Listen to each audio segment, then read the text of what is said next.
Hey, welcome to Math 300 Online.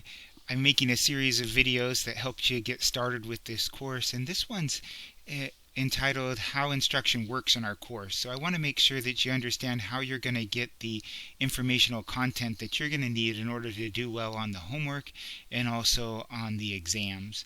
And so everything is organized through the modules.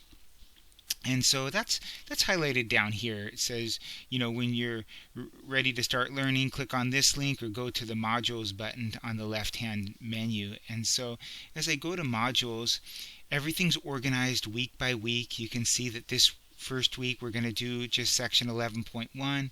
Next week we're going to do 11.2, 11.3. And so when you're ready to start learning, we just started the course. We're going to start at the very beginning. You click on section 11.1, and what I have in the very beginning is just some wording telling you what's going to happen in this section, what you're going to be learning. So we're going to be introduced to the basics of probability. We'll learn how to identify a sample space for an event, calculate the probability of an event, and then identifying odds in favor. And so I have some advice that you read this section in the book, right? That you read a section 11.1 in the ebook. Take advantage of the Multimedia Library. Review video lectures, examples that I have done. And so for every section, I've created my own instructional video that you can click on and have it brought up there. It's in YouTube. They're all public. Welcome to Math 300. I know that there is a good amount of resources available through my math lab.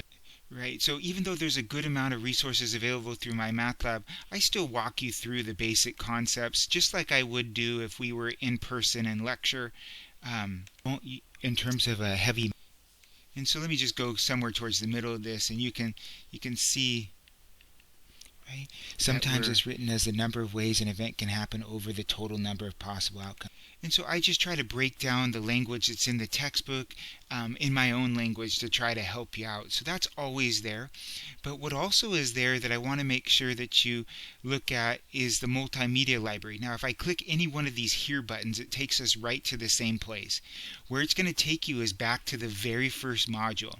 And that's where you have access to the e-text and then My Lab Math Multimedia Library. I'd recommend just using this, and here's the reason why. The e-text takes a while to load because it brings up the full textbook. But if we go to the Multimedia Library and we click on that, it takes you directly to my math lab, right, which we've registered for. Sometimes I'm not sure why it's taking a little bit longer to load right now. I wasn't having loading issues before, so let me go back to modules and try this again to see if that will work faster for us. Yeah, it just got in some loop there for some reason. So remember, what we're working on to start our class is 11.1. So you can click on this and say, I want to work on chapter 11. Not all sections in it. I want to focus on 11.1 right now. And if I go ahead and just select all, there's a button here that says Find Now. And as you do that, what it brings up down below once it reloads is the multimedia textbook, right? So if I click on that, what comes up in a relatively short amount of time, because it's not loading the entire textbook, I don't believe. I think it's just loading the section that we need. And it takes a little bit. It's a lot of information, I guess. But it is happening. And you can go ahead and read through the examples that are in 11.1, right? Using these arrows, you can go to the next page, and you can continue reading. So you have full access to the textbook right there. There are also videos created by Pearson, right? An instructor that works here, where they're going to introduce probability to you. In this video, we will look at probability. In particular, we'll learn about basic concepts of probability. Right, and they just walk you through their lesson, right? That's still totally related to the homework. And so it's a nice 14-minute video. And then there's also some PowerPoint demonstrations, and typically there's other videos as well. A lot of times when you go to sections, there's a few videos that will break down individual problems for you as well that appear in the homework. And so all that's there for you.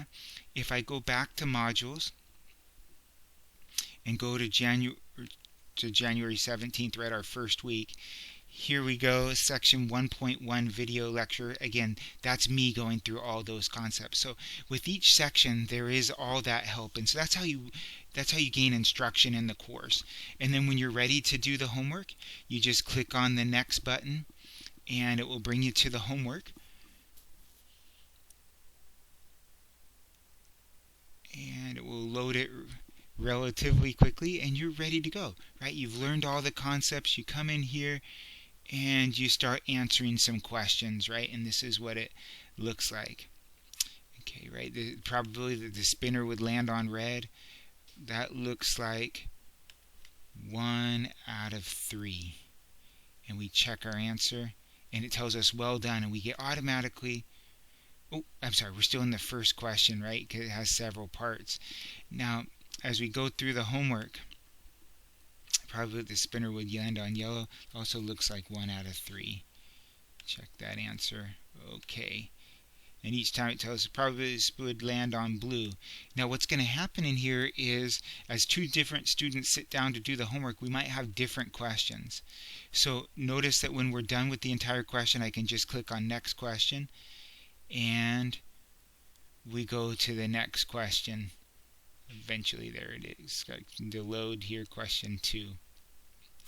Slow day. And it's a very similar type of question. You can see that there are 20 questions for this. Notice my homework score right now is 5%, and that will be reflected both in Canvas and on the My Math Lab site. Note that score can always be improved on up until the homework due date. And so if I go back to modules, notice I didn't do anything to save anything. If I go back to modules and I notice that the homework isn't due until January 28th. They give you a while to work on it, right? So you can learn about it this week, start the homework, maybe just get it all nailed out this week. That would be ideal, right? And then start the 11-2, but there's always time to get the homework done. Notice if I go back into the 11-1 homework, what I should see, even though I didn't save anything, I should see that we're still at the 5% level of being done. I should still see, yep, that I have question 1 completely done right, that right now I have 1 out of 20 done for 5%, right? And you can have unlimited questions, so you can come back and forth to this throughout the time period between now and January 28th, right? And it shows you when you last worked on it and all of that. And I see all of that as well. So that's how instruction works in our Math 300 class. Please reach out through Canvas email or coming to our Zoom session.